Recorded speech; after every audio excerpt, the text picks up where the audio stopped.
नमस्कार दोस्तों, आप देख रहे हैं पेज दर पेज।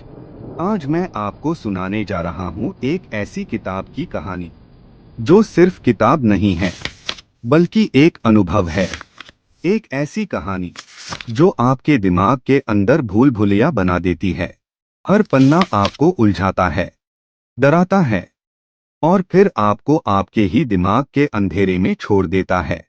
इस किताब का नाम है हाउस ऑफ लीव्स। इसे लिखा है मार्क जेड डैनियल वेस्की ने। लेखक का परिचय। मार्क एक अमेरिकी लेखक हैं। इनकी लिखी किताबें पढ़ते समय आपको ऐसा लगता है कि जैसे कोई आपसे खेल खेल रहा हो। हाउस ऑफ लीव्स को खास बनाता है इसका लिखने का तरीका। कभी पूरे पन्ने पर बस एक शब्द, कभी शब्द उल्टे, कभी बीच में छोटा सा वाक्य। आपको महसूस होगा कि यह किताब भी आपको परख रही है। कहानी की शुरुआत। कहानी शुरू होती है एक लड़के जॉनी ट्रुएंट से। उसे एक अजीब सी पुरानी पांडुलिपि मिलती है। ये लिखी है एक बूढ़े अंधे व्यक्ति जाम्पानो ने। इसमें लिखा है एक डॉक्यूमेंट्री के बारे में, द नेविडसन रिकॉर्ड। यह डॉक्यूमेंट्री मशहूर फोटो जर्नलिस्ट बिल नेविडसन के घर पर आधारित है। लेकिन असली ट्विस्ट ये है, शायद ये डॉक्यूमेंट्री असल में थी ही नहीं। सोचिए दोस्तों, अगर आपको एक पुराना घर मिले और उसमें एक ऐसा कमरा हो जो किसी नक्शे में दर्ज ही न हो, अंदर से बड़ा, बाहर से छोटा, क्या आप उस कमरे में जाने की हिम्मत करेंगे? रहस्य गहराता है।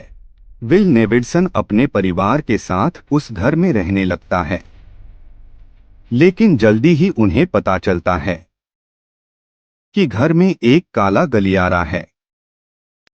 ये गलियारा हर बार बदलता है, कभी लंबा, कभी छोटा, कभी एक दरवाजा और उसके पीछे एक और दरवाजा।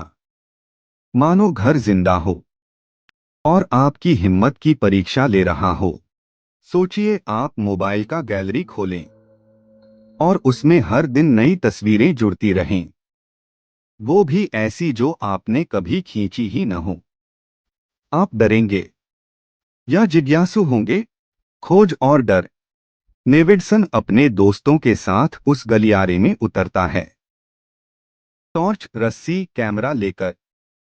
जैसे जैसे वे अंदर बढ़ते हैं, ठंड बढ़ती जाती है, आवाजें बदलती हैं और जगह अंतहीन लगने लगती है।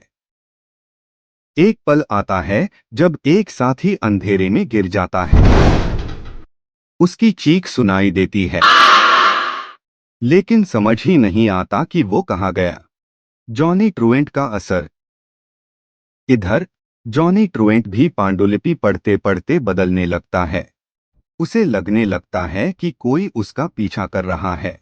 भयानक सपने, डर और धीरे धीरे उसका दिमाग टूटने लगता है। यहाँ सवाल उठता है, क्या डर केवल उस घर में था या डर इंसान के दिमाग के अंदर भी पनप सकता है? असली मोड़। दोस्तों, अगर आप सोचते हैं कि यह सिर्फ एक भूतिया घर की कहानी है तो आप गलत हैं। यह किताब आपके लिए एक मनोवैज्ञानिक भूल भुलैया है।